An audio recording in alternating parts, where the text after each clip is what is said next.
ನಮಸ್ತೆ. ಎಲ್ರು ಹೇಗಿದ್ರಾ? ಚೆನ್ನಾಗಿದ್ರ ಅಂತ ಅನ್ಕೊಳ್ತೇನೆ. ಮಗಳ ಆಸ್ತಿ ಹಕ್ಕುಗಳು. ತಂದೆಯ ಈ ಸ್ವತ್ತುಗಳ ಮೇಲೆ ಮಗಳಿಗೆ ಹಕ್ಕಿಲ್ಲ.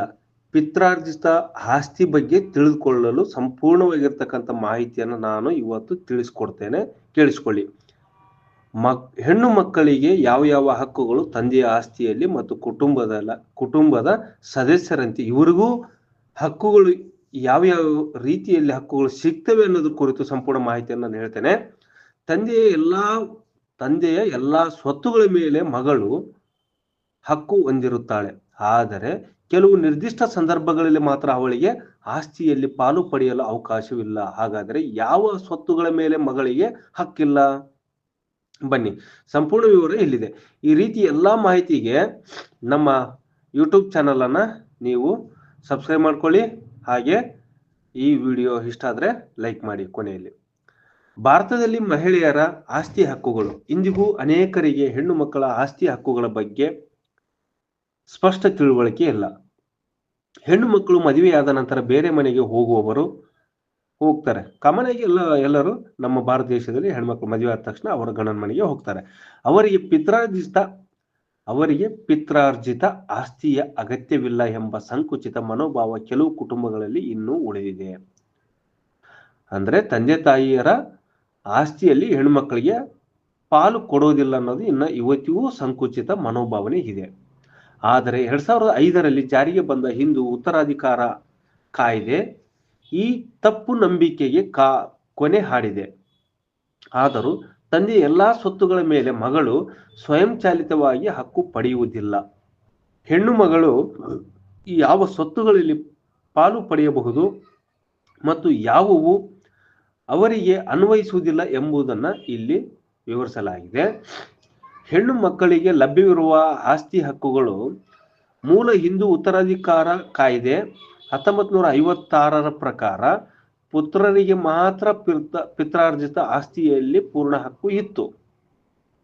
ಆದರೆ 2005ರ ತಿದ್ದುಪಡಿ ಈ ಕಾನೂನನ್ನು ಬದಲಾಯಿಸಿತು. ಮಗಳು ತನ್ನ ತಂದೆಯ ಪಿತ್ರಾರ್ಜಿತ ಆಸ್ತಿಯಲ್ಲಿ ಸಮಾನ ಹಕ್ಕು ಹೊಂದಿದ್ದಾಳೆ. ಅವಳು ಕುಟುಂಬದ ಸಹ ವಾರಸುದಾರ ಆಗಿ ಗುರುತಿಸಲ್ಪಟ್ಟಿರುತ್ತಾಳೆ. ಅವಳು ಆಸ್ತಿಯನ್ನು ಮಾರಾಟ ಮಾಡಬಹುದು, ಬಾಡಿಗೆಗೆ ನೀಡಬಹುದು ಅಥವಾ ವಿಲ್ ಮೂಲಕ ಬೇರೆಯವರಿಗೆ ವರ್ಗಾಯಿಸಬಹುದು. ಈ ಸಂದರ್ಭದಲ್ಲಿ ಮಗಳಿಗೆ ಆಸ್ತಿ ಹಕ್ಕಿಲ್ಲ. ಯಾವ ಸಂದರ್ಭದಲ್ಲಿ ಅದು ತಿಳ್ಕೊಳ್ಳಿ. ಪಿತ್ರಾರ್ಜಿತ ಆಸ್ತಿಯಲ್ಲಿ ಮಗಳು ಸಮಾನ ಹಕ್ಕು ಹೊಂದಿದ್ದರೂ ಕೆಲವು ನಿರ್ದಿಷ್ಟ ಸಂದರ್ಭಗಳಲ್ಲಿ ಅವಳಿಗೆ ಆಸ್ತಿಯಲ್ಲಿ ಪಾಲು ಸಿಗುವುದಿಲ್ಲ. ಅವು ಯಾವುವು? ಸ್ವಂತ ಸಂಪಾದಿತ ಆಸ್ತಿ, ಸೆಲ್ಫ್ ಅಕ್ವೈರ್ಡ್ ಪ್ರಾಪರ್ಟಿ. ತಂದೆಯು ತನ್ನ ಸ್ವಂತ ಹಣದಿಂದ ಖರೀದಿಸಿದ ಸ್ವತ್ತು ಪಿತ್ರಾರ್ಜಿತವಲ್ಲ. ಇಂತಹ ಆಸ್ತಿಯ ಮೇಲೆ ಮಗಳಿಗೆ ಸ್ವಯಂಚಾಲಿತ ಹಕ್ಕಿಲ್ಲ. ತಂದೆ ತನ್ನ ಇಚ್ಛೆಯಂತೆ ಇದನ್ನು ಮಾರಾಟ ಮಾಡಬಹುದು, ಉಡುಗೊರೆ ನೀಡಬಹುದು ಅಥವಾ ವಿಲ್ ಮೂಲಕ ಬೇರೆಯವರಿಗೆ ನೀಡಬಹುದು. ಮಗಳು ಈ ಆಸ್ತಿಯನ್ನು ಪಡೆಯಬೇಕಾದರೆ ತಂದೆ ವಿಲ್ ಮೂಲಕ ಅದನ್ನು ಅವಳಿಗೆ ನೀಡಿರಬೇಕು. 2005ಕ್ಕಿಂತ ಮೊದಲು ಆಸ್ತಿ ವಿಭಜನೆಯಾಗಿದ್ದರೆ ಸೆಪ್ಟೆಂಬರ್ 9, 2005ರ ಮೊದಲು ಯಾವುದೇ ಆಸ್ತಿಯ ವಿಭಜನೆ ನೋಂದಾಯಿತವಾಗಿ ಪೂರ್ಣಗೊಂಡಿದ್ದರೆ ಮಗಳಿಗೆ ಇದರಲ್ಲಿ ಹಕ್ಕಿಲ್ಲ. ಆದರೆ ವಂಚನೆ ಅಥವಾ ಒತ್ತಡದಿಂದ ವಿಭಜನೆಯಾದಲ್ಲಿ ಮಗಳು ನ್ಯಾಯಾಲಯದಲ್ಲಿ ಪ್ರಶ್ನಿಸಬಹುದು. ಉಡುಗೊರೆ ಪತ್ರ, ಗಿಫ್ಟ್ ಡೀಡ್ ಮೂಲಕ ನೀಡಿದ ಆಸ್ತಿ. ತಂದೆ ಅಥವಾ ಪೂರ್ವಜರು ತಮ್ಮ ಪಿತ್ರಾರ್ಜಿತ ಆಸ್ತಿಯನ್ನ ನೋಂದಾಯಿತ ಗಿಫ್ಟ್ ಡೀಡ್ ಮೂಲಕ ಬೇರೆಯವರಿಗೆ ನೀಡಿದ್ದರೆ ಮಗಳಿಗೆ ಅದರ ಮೇಲೆ ಹಕ್ಕಿಲ್ಲ. ಆದರೆ ಈ ಉಡುಗೊರೆ ವಂಚನೆ ಅಥವಾ ಒತ್ತಡದಿಂದ, ಯಾರ್ದಾದ್ರೂ ಬೆದರಿಕೆ, ಒತ್ತಾಯ, ಬೇರೆ ಬೇರೆ ಆಸೆ ಆಮಿಷಗಳನ್ನ ಒತ್ತಾಯ ಮಾಡಿ ಅವ್ರ ಮೇಲೆ ಹೇರಿ ಅಂತ ಒಂದು ಸಾಬೀತಾದ್ರೆ, ಅಂಥದ್ದು ಏನಾದರೂ ಆಗಿದೆ, ಅದಕ್ಕಾಗಿ ಬೇರೆಯವರಿಗೆ ಕೊಟ್ಟಿದ್ದಾರೆ ಅಂತ ಸಾಬೀತಾದ್ರೆ ಮಗಳು ಕಾನೂನು ಕ್ರಮ ಕೈಗೊಳ್ಳಬಹುದು. ಸ್ವಯಂ ಪ್ರೇರಿತವಾಗಿ ಹಕ್ಕು ತ್ಯಾಗ, ವ್ಯಾಲೆಂಟ್ರಿ ರಿಲಿಕ್ವಿಶ್ಮೆಂಟ್. ಓಕೆ, ರಿಲಿಕ್ವಿಶ್ಮೆಂಟ್ ಅಂದ್ರೆ ಸ್ವಯಂ ಪ್ರೇರಿತವಾಗಿ ಹಕ್ಕು ತ್ಯಾಗ ಅಂತೇಳಿ ಕರಿತೀವಿ. ನಮ್ಮ ಆಸ್ತಿಯಲ್ಲಿ ನಾವು ಹಕ್ಕುಗಳನ್ನ ನಾವು ಬಿಟ್ಕೊಡ್ಬಹುದು ಬೇರೆಯವರಿಗೆ. ಮಗಳು ತನ್ನ ಸ್ವಂತ ಇಚ್ಛೆಯಿಂದ ಯಾವುದೇ ಒತ್ತಡವಿಲ್ಲದೆ ತನ್ನ ಆಸ್ತಿ ಹಕ್ಕನ್ನ ತ್ಯಾಗ ಮಾಡಿದ್ದರೆ ಅದನ್ನು ಮತ್ತೆ ಪಡೆಯಲು ಸಾಧ್ಯವಿಲ್ಲ. ಇಲ್ಲಿ ಚೆನ್ನಾಗಿ ಕೇಳಿಸ್ಕೊಳ್ಳಿ. ಮಗಳು ತನ್ನ ಸ್ವಂತ ಇಚ್ಛೆಯಿಂದ ಯಾವುದೇ ಒತ್ತಡವಿಲ್ಲದೆ ತನ್ನ ಆಸ್ತಿಯ ಹಕ್ಕನ್ನ ತ್ಯಾಗ ಮಾಡಿದ್ದರೆ ಅದನ್ನು ಮತ್ತೆ ಪಡೆಯಲು ಸಾಧ್ಯವಿಲ್ಲ. ಆದರೆ ಮೋಸ, ಬೆದರಿಕೆ ಅಥವಾ ತಪ್ಪು ಮಾಹಿತಿಯಿಂದ ಹಕ್ಕು ತ್ಯಾಗ ಮಾಡಿದ್ದರೆ ನ್ಯಾಯಾಲಯದಲ್ಲಿ ಪ್ರಶ್ನೆ ಸಲ್ಲಿಸಬಹುದು. ಓಕೆ, ಮಗಳು ಏನಾದ್ರೂ ಬೇಡ ಅಂತ ಬಿಟ್ಕೊಟ್ರೆ ಓಕೆ, ಮತ್ತೆ ಅವ್ರಿಗೆ ಹಕ್ಕಿರೋದಿಲ್ಲ.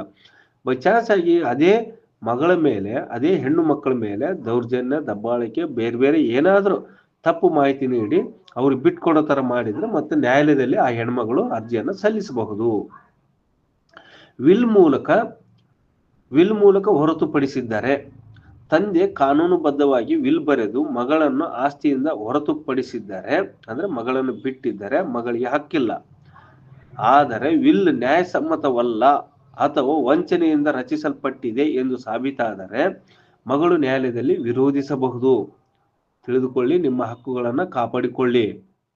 ಪ್ರತಿ ಮಹಿಳೆಯು ತನ್ನ ಕಾನೂನುಬದ್ಧ ಹಕ್ಕುಗಳ ಬಗ್ಗೆ ಅರಿತಿರಬೇಕು. ತಂದೆಯ ಆಸ್ತಿಯಲ್ಲಿ ನಿಮಗೆ ಹಕ್ಕಿದ್ದರೆ ಅದನ್ನು ನಿರಾಕರಿಸಬೇಡಿ. ಸಮಾಜದಲ್ಲಿ ಸಮಾನತೆ ಬರಬೇಕಾದರೆ ಮೊದಲು ನಾವು ನಮ್ಮ ಕುಟುಂಬಗಳಲ್ಲಿ ಹೆಣ್ಣು ಮಕ್ಕಳಿಗೆ ಸಮಾನ ಹಕ್ಕು ನೀಡುವುದು ಅಗತ್ಯ. ಆಸ್ತಿಯ ಹಂಚಿಕೆಯಲ್ಲಿ ಸ್ತ್ರೀ ಪುರುಷರ ನಡುವೆ ತಾರತಮ್ಯವಿಲ್ಲ. ತಾರತಮ್ಯ ಮಾಡುವುದು ಕಾನೂನು ಬಾಹಿರ. ನಿಮ್ಮ ಹಕ್ಕುಗಳನ್ನು ತಿಳಿದುಕೊಂಡು ಅವುಗಳನ್ನು ಸಮರ್ಥವಾಗಿ ಪಡೆದುಕೊಳ್ಳಿ. ಓಕೆ ಫ್ರೆಂಡ್ಸ್, ಇಷ್ಟೊತ್ತು ಈ ಮಾಹಿತಿಯನ್ನು ನಾನು ಹೇಳಿದ್ದೀನಿ. ನಿಮ್ಮೆಲ್ರಿಗೂ ಇಷ್ಟ ಆಗಿದ್ರೆ ಒಂದು ಲೈಕ್ ಅನ್ನು ಮಾಡಿ, ಹಾಗೆ ಸಬ್ಸ್ಕ್ರೈಬ್ ಮಾಡ್ಕೊಳ್ಳಿ ಅಂತ ಹೇಳ್ತಾ ಇಂತಿ ನಿಮ್ಮ ಪ್ರೀತಿಯ ಬಳ್ಳಾರಿ ಯುವಕ ಧನ್ಯವಾದಗಳೊಂದಿಗೆ.